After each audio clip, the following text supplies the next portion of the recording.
we're going to have to fight our way. You know, I mean, we care less about who else believes. We believe. They believe. And we practice that way. We work that way. Coach Gundy talks about it. And there's a lot of parity in this conference. You know, we actually respect every opponent, and we respect the work that we do. So, like, when you do that, you know, all that's left, man, is that you got to make the journey. Today, man, we made the journey towards being better. It's never, you know, like when you win, people are like, okay, it's luck. Hey, you know, man, luck sort of favors the people who work hard. Okay, man, and put themselves in position. So that sort of came our way today. I mean, we were able to create some momentum, and like I said, once we got the ebb and flow back, we didn't give it back. You know, the offense, you know, from special teams pinning them to an offense being able to take a 6-minute drive, okay, man, and get that done, and then giving us an opportunity to get on the field and sort of close it out like on down. That's really what you want. It seemed like when Spencer scored that 2-yard keeper, Yeah. he has to sort of gut it in. Yeah. It felt like not only does that tie the game, but it almost seemed like it switched, like everybody said, oh, let's go. Yeah. Did you sense that out of the guys? Yeah, these guys feed off each other. You know, man, it's so competitive around here. It's always competitive, but never combative. You know, Spencer's a great leader. You know, man, Brock Martin's a great leader. You know, Jason Taylor's a great leader. You know, you got a lot of leaders around here. Men that sort of show up and just do the work. When your leaders are your hardest workers, you know, that changes the mentality of how the young guys work, and it makes everybody accountable, you know, man, for what's got to get done. So today, you know, call it what type of win like you want to. People were asking me, hey, you want to look at the stats? Nah, I really don't. Okay, I saw the game firsthand, you know. So like for me, I'll watch it tonight. I'll get it graded, and then we'll move on. No, go ahead. I'm guessing you didn't know much about Ben Kapinski or his story when you got here, but what has that kid showed you? I love Ben Kapinski. That dude's a Tasmanian devil. You know, I think Ben. What I saw from Ben this spring, and Joe Bob had talked to me about, you know, Ben and where he was, and you know how he plays and what he does. But let me tell you something. From the day I've seen him, he's done nothing but make plays. And like when you can sort of find yourself buried in a group of good players, right? He holds his own. He always has. I think that's why you saw that young man go from being a walk-on to a scholarship player. You know, like really when it's all said and done, he earned it. You know, so what he does is just a product of the hard work.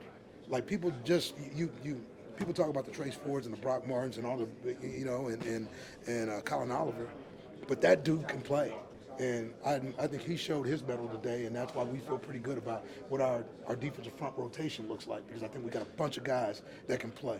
Now what we got to do is just continue to mature, like the group, play better consistently, and hopefully what you get is an in-game product that looks, you know, like the way this group wants it to look, because 22, it's a different journey. Different guys, different leaders, a different group. How'd you guys go from what you did against 3rd and 4th down in the first half to, I think you only allowed 2 third down conversions and 1 fourth in the second half? Right. What changed there? You know, execution. You know, when your execution changes, you know, things. Coach talks about focus. He talks about discipline, and he talks about toughness. Well, you can be disciplined and tough, but if you're unfocused, okay, man, you miss opportunities to get off the field. We missed some opportunities to get off the field in the first half, and that had everything to do with focus. Okay, like whether it's on the edge, whether it's tackling, whether it's fight. Look, those are the little things that make a difference in terms of your ability to get off the field. So, you know, you go back and you say, we're going to call the same stuff, and we're going to find a way to do it better. Okay, I mean, it's not about new calls. No coach, I mean, is going to pull out new calls at halftime and think that that's going to win the game. It's going to be the idea that we do what we do better. I thought we did what we were supposed to do better, and when you do that, you give yourself a chance. What about the tackling? You guys tackled so much better in the second half too, it seemed like. Was that focus again? Well, I think it's like focus, but I think it's the idea that you're up against it, right? I think, you know, Fight like, or flight? Yeah. Yeah. It's like boxer. You know, hey, you know, 15th round, you gotta land some blows. Look, you can't miss the opportunity, and I thought we sort of, I mean, I don't know how many tackles we missed, like in the second half, but there weren't many. No. There weren't many, and I think it goes back to the focus piece. It's not about the discipline or toughness; it's about the focus. When we focus, I think we're pretty good. But you know how that is. focus for 60 minutes. That takes a lot, right? Well, 100 and how many ever plays? 104. 62 in the first half, Derek.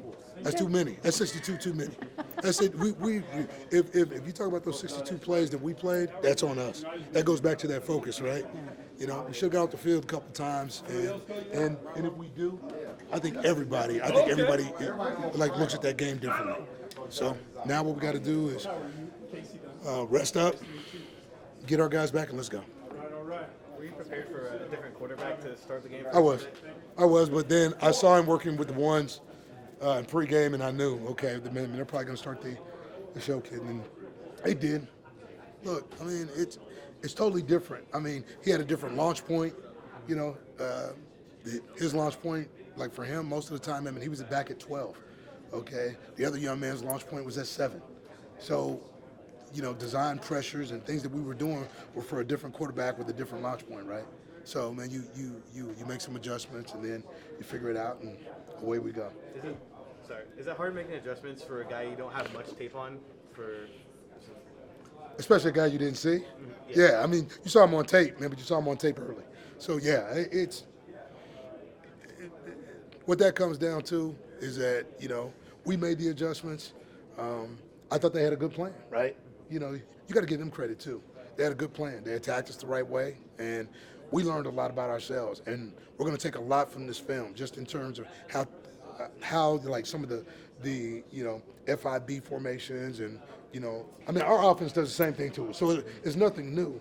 It's just that when you get a different quarterback, his mannerisms are different and. Again, it was a good day for our guys. I really like how they played in the second half, and that's all that matters to me. The last couple of weeks, it's looked like Cobb has been playing differently than the first three weeks. Do you feel he's just maybe getting a little more comfortable, knowing where to be, just understanding the speed of the game? Because I know on Tuesday you mentioned it feels like he's finally playing at the high school level again because it seemed to slow down for him. Yeah, I think all these guys get better every time they touch the grass, right? So, it's time on task. These guys do a great job of practicing hard. What you see from Mason Cobb in games is what you see in practice. He goes hard, and I think when you do that, you learn how to empty your tank and replenish your tank so that when you get in game situations, the game starts to slow down and you can play fast when the speed of the game, for yourself is really needed. And I think that's what we're seeing, right? I mean, because if you don't go fast in practice, game days is always the test. It's always the litmus test, and I think, him and others are now, truly seeing that the idea of how we practice and what the tempo looks like only makes you better. So you got to gas yourself during the week in order to play well on Saturday. For more information, you can visit TulsaWorld.com.